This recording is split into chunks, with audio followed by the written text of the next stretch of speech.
Hi, Mel. Hi, how are you Hey, doing? long time no see. How are you? Yeah, I've been working very hard, I on know, the I governance as know. well.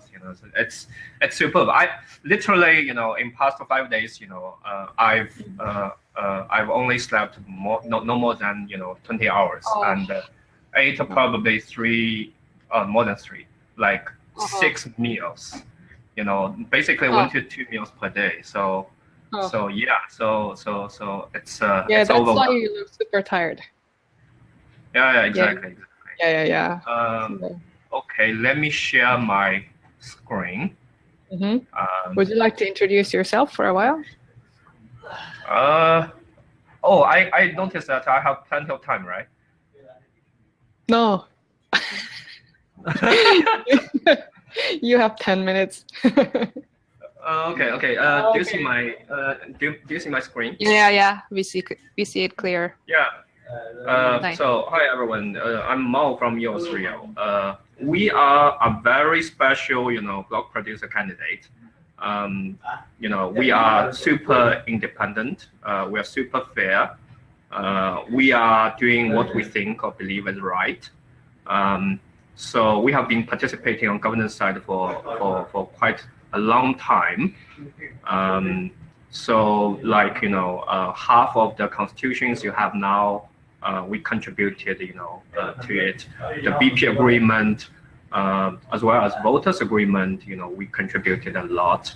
And we have been helping, especially initially, on the works proposal, group for some time. So, we are here to share our view on the EOS governance, problems. If you have any questions, you can type. Um, I'm not sure. No government, no problem. Oh, that's a good one. So I'm not sure. So I can see your questions. So I will try to answer that, once I finish my presentation. So everyone, everyone of us knows, the yield price is collapsing. Mainly, most of you guys think, it's all about the big picture. The Bitcoin is, taking a bloodbath, as well as many, shit coins is going into hell. Maybe not hell, maybe just zero. So in our view, we need, to solve some governance problems we are going to talk about today.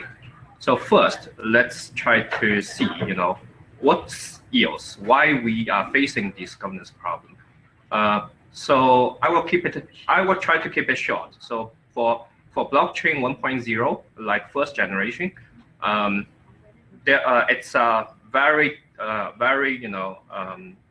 elegantly designed currency and payment system, but it's very slow, like 10, TPS per second. Huge, it's high, huge redundancy. And the characteristics of the system is it's decentralized inside the system, but outside of the system, it's still centralized, meaning Bitcoin Core basically dictate everything. They can change the system design, and the miners, most miners has to or have to accept what the design will be changed. So on blockchain 2.0 or second generation blockchain, which represented by Ethereum, it introduced the smart contract. It's still very slow, like 14 TPS per second. It's high redundancy as well. The same as Bitcoin, they consume like a small cities or small countries in some cases electricity power to sustain the system. So within the system, it's decentralized. Outside the system, it's centralized. Everyone knows Vitalik. In Chinese or in Asia region, some people call Vitalik the Vitalik God, the V God, or God V. Who the fuck is that? I'm sorry. So on the third generation blockchain technology, it's EOS.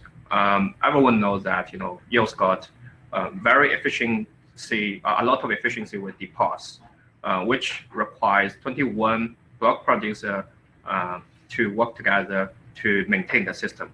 And even including, nowadays we got roughly like 400 block producer candidates in total. compared with thousands or tens of thousands nodes Ethereum and Bitcoin are running, it's like only very small fraction. So it's super efficient. It's very high TPS, which I know from my most recent update. It's like very close to 4,000 transactions per second. Inside of the system, it looks or it appeared to be quite centralized, but outside of system, it's probably the most decentralized system ever. Nowadays you see Dan Larimer proposed a lot of things and has not yet been accepted by the community. So it's probably more decentralized than Ethereum and Bitcoin. So why we need the governance system?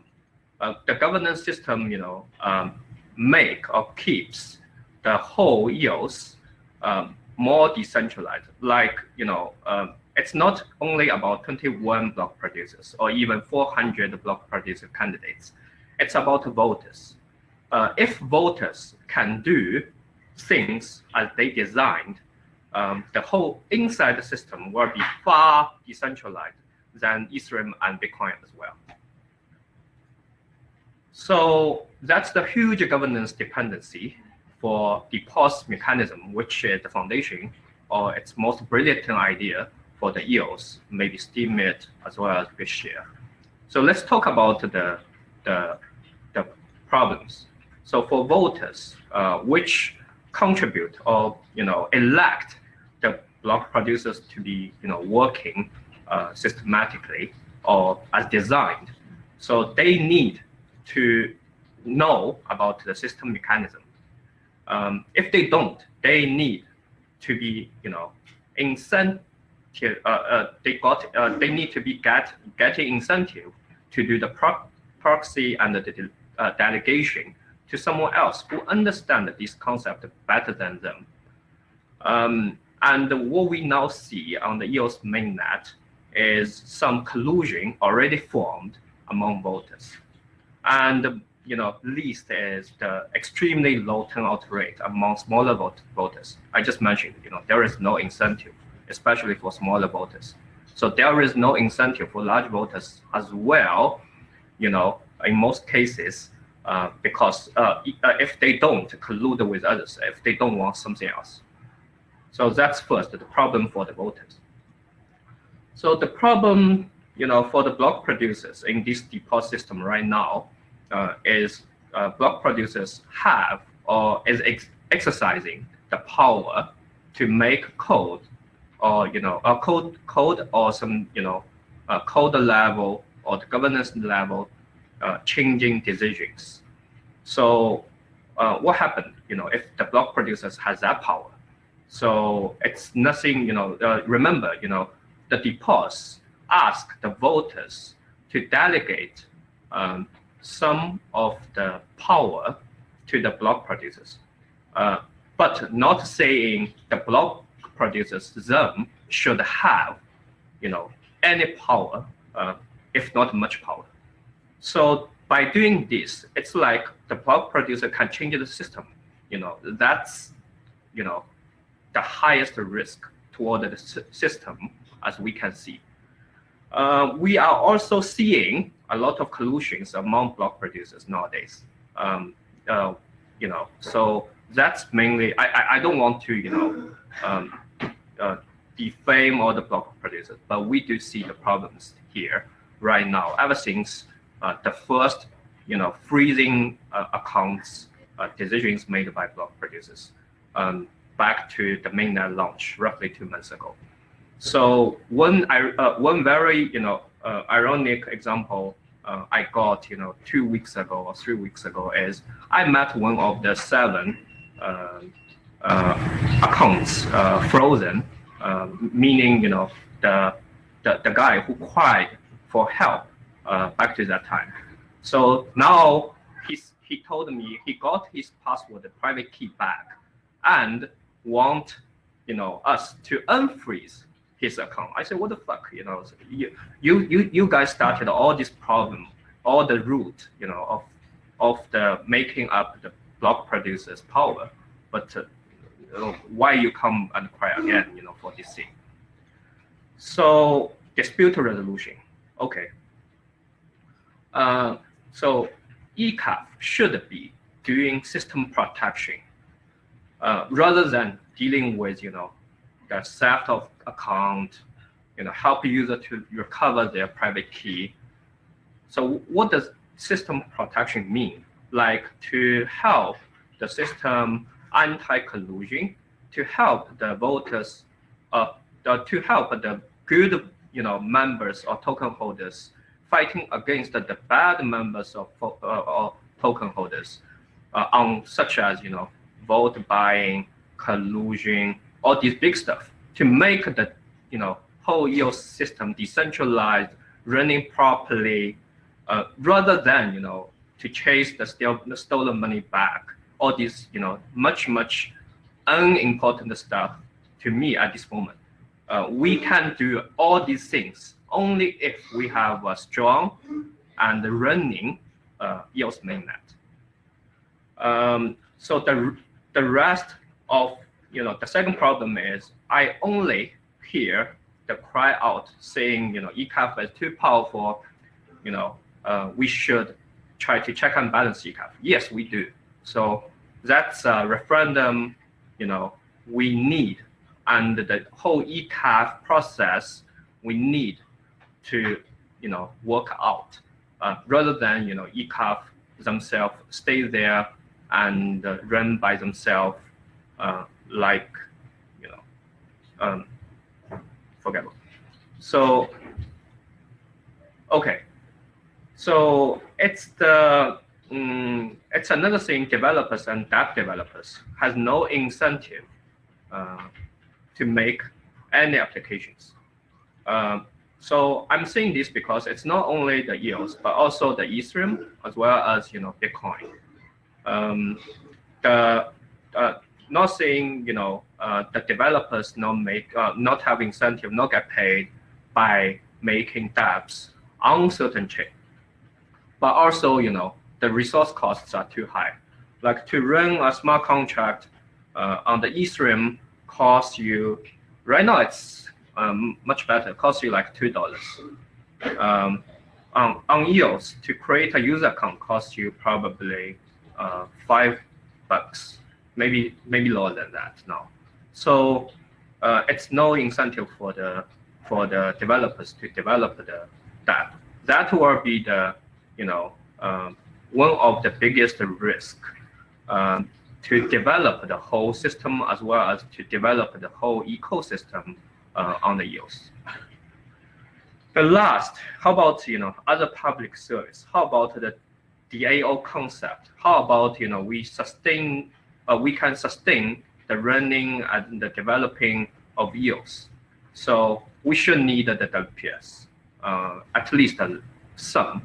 But some other guys saying we can use the incentive of the block producer reward to develop the whole system.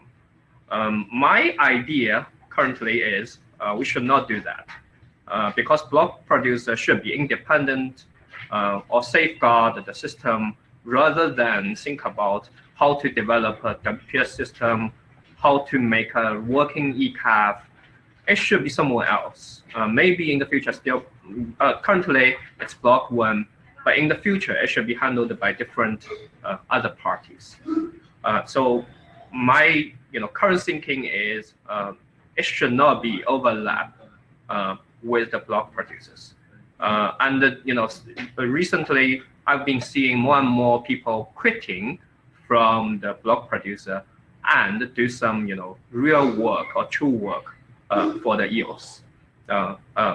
Sorry, I didn't want to blame the block producer not to do the real work, but I just saying there are some other very important public services need attention, like system security check, like the code review, I don't in this world, I don't believe anyone, who can write perfect contracts, even not Dan Larimer. So we need someone to check, the system as well. We need someone to deal with outside litigations. We need someone to help, to develop different small, contract, including referendum. So that's the, other public services.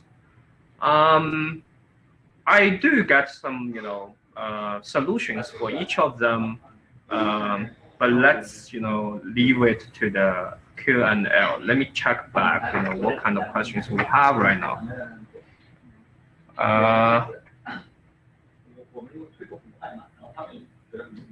Yeah, someone's saying, what's my role with EOS? Like I introduced at the beginning, I'm running a blog producer candidate with 5 people right now, but never get paid because not, get elected. But we have been working on the governance side for quite some time and working heavily on that. We are also, trying to making interesting dApp, which we call the V ratings, will be announced very soon, to try to solve parts of the problem we are seeing. What other questions? Please just type in the chat. Otherwise, I will hand back to Orchid. Thank you, Mao. Thank you for your presentation. Okay, do we have other questions? Would you share your slides? Yeah, of course. You can take these slides. I'm giving special thanks to Felicia Bao, my colleague. She has been, making this, this very beautiful slides. Yes, amazing. Yeah, like what I said, on these slides, I don't have. There is one missing to talk about. Let me put it here. So I want to say a little bit more. So this is generation 1, 2, 3. So the governance part of EOS is the true part to make EOS even more decentralized than Ethereum and Bitcoin, with no sacrifice of the efficiency, the TPS, all these things, and to deal with much more complex human world problems. Like the one we most like to talk about is how to get your stolen account back, how to get if you are cheated by someone else, how can we get it back? In the Bitcoin and the Ethereum, because the system cannot define those complex problems, but the human can. So that's why we need the governance system so hard. But without the governance system, it's not a blockchain in some definition. Without this properly running governance system, it's even worse than Ethereum Bitcoin. Because without the governance system, it's not secure. It's not secure. Imagine 15 block producers can change the account balance anytime. So is that worrisome? And the TPS 3000 TPS, it's merely one high, functioning server, which was like how much? Couple thousand of US dollar. Compared with cloud service, it's nothing as well. So the most important part is governance to make this chain unique, functioning, secured by always blockchain technology, and decentralized, even outside of the system, even better than everything else. So that's the part of the EOS. Okay, thank you for your awesome talk. Now we always get great insights when you talk about governance, right? Yeah. So David, you asked me to sing. I'm drinking. No. David is so asking everyone to sing. Yeah, so let's move on to our next speaker. Thank you, Mao, for your time and participation.